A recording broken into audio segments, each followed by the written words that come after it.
नमस्कार दोस्तों, शॉर्ट में समझते हैं क्रूड ऑयल का इम्पैक्ट अपने इंडियन स्टॉक मार्केट में कैसे रहेगा। क्रूड ऑयल लास्ट 1 वीक के अंदर $60 चल रहा था और लास्ट फ्राइडे का जो क्लोजिंग आया क्रूड ऑयल का डॉलर में $91 के आसपास। तो अभी अपना ये इंडियन मार्केट के अंदर क्रूड ऑयल का इम्पैक्ट किस सेक्टर में ज़्यादा पड़ेगा, प्लस किस सेक्टर को डैमेज कर सकता है या किस सेक्टर को बेनिफिट भी मिलेगा, उसको शॉर्ट में अपने एनालिसिस समझते हैं कि क्रूड ऑयल से डायरेक्टली इनडायरेक्टली बेनिफिट किसको है। क्रूड ऑयल 85% इंडिया इंपोर्ट करता है।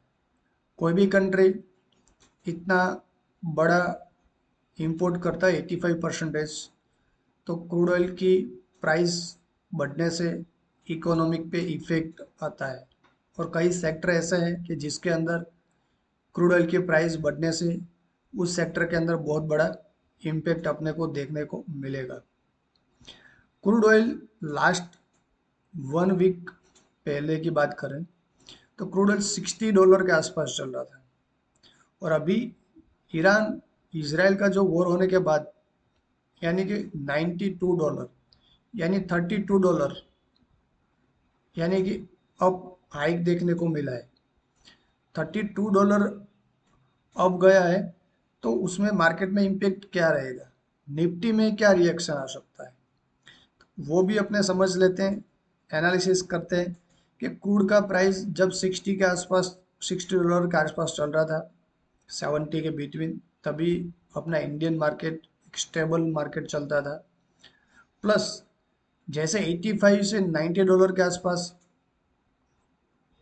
डॉलर के अंदर क्रूड ऑयल का प्राइस आया, निफ्टी के अंदर एक मिड करेक्शन अपने को देखने को मिला। 90 $100 क्रॉस करने के बाद इंडियन मार्केट में 2 से 4% का फॉल भी देखने को मिल सकता है। $110 यानी $110 से ऊपर क्रूड ऑयल जाता है तो फिर इंडियन मार्केट में बहुत बड़ा एक करेक्शन देखने को मिल सकता है शॉर्ट टर्म में। ईरान इसराइल का जो वॉर है वो थोड़ा बड़ा लॉन्ग चलेगा, तो ये सब इम्पैक्ट मार्केट के अंदर कंटिन्यू रहेगी। जो क्रूड ऑयल का प्राइस इम्पैक्ट हो रहा है उसी हिसाब से उसमें से कई सेक्टर ऐसे हैं कि जिसको डायरेक्टली इनडायरेक्टली बेनिफिट भी होता है और कई सेक्टर को नुकसान भी।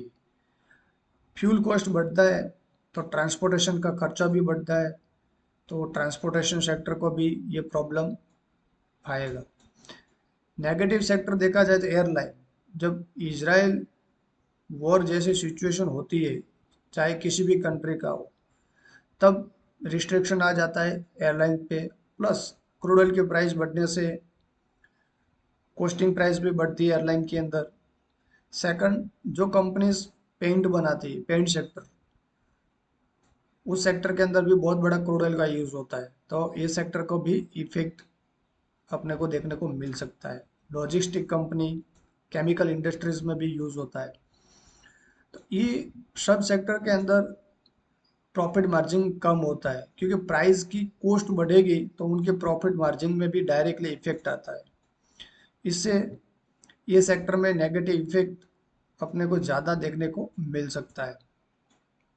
पॉजिटिव सेक्टर देखें तो ऑयल सेक्टर के अंदर पॉजिटिव देखने को मिल सकता है। एनर्जी कंपनी जो है उसके अंदर डिफेंस स्टॉक, मजडॉक आपने देखा होगा 5% प्लस हुआ।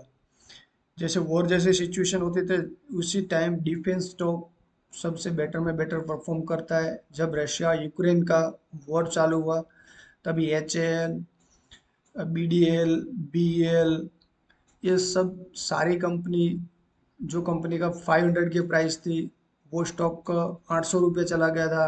HAL जैसे जो 1000 के आसपास था वो सीधा डबल हो गया 2400 के आसपास। तो वॉर के टाइम में डिफेंस सेक्टर बहुत स्ट्रांग होता है क्योंकि बहुत बड़ी डिमांड रहती है। Second, currency.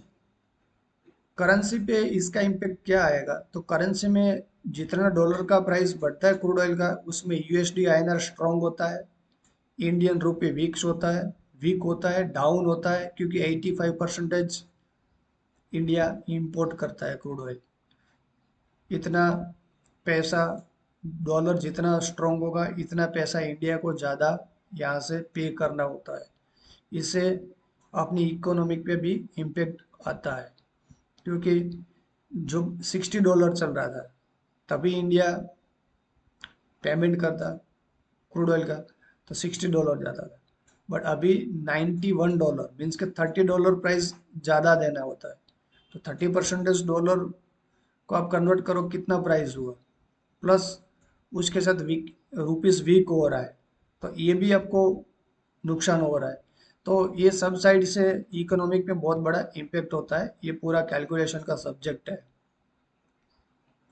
तो ये था मेरा एनालिसिस क्रूड ऑयल का किस सेक्टर में कैसे इम्पेक्ट आएगा, निफ्टी में क्या इम्पेक्ट आएगा। अगर निफ्टी क्रूड ऑयल $100 से ऊपर जाता है तो निफ्टी के अंदर पैनिक सेलिंग सेलिंग देखने को मिल सकता है।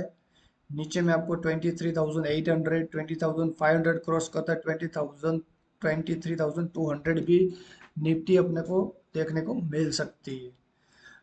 क्योंकि सिंपल लैंग्वेज में समझे तो इन्फ्लेशन बढ़ेगा, क्रूड ऑयल की प्राइस बढ़ेगी, डॉलर का स्ट्रांग होना, इंडियन करेंसी वीक हो रहा है, उसके सामने एफआईआई सेलिंग भी कर रहा है। ये सब रीज़न को कंबाइन करके अपना देखा जा सकता है कि मार्केट के अंदर ये नेगेटिव इम्पेक्ट हो सकता है।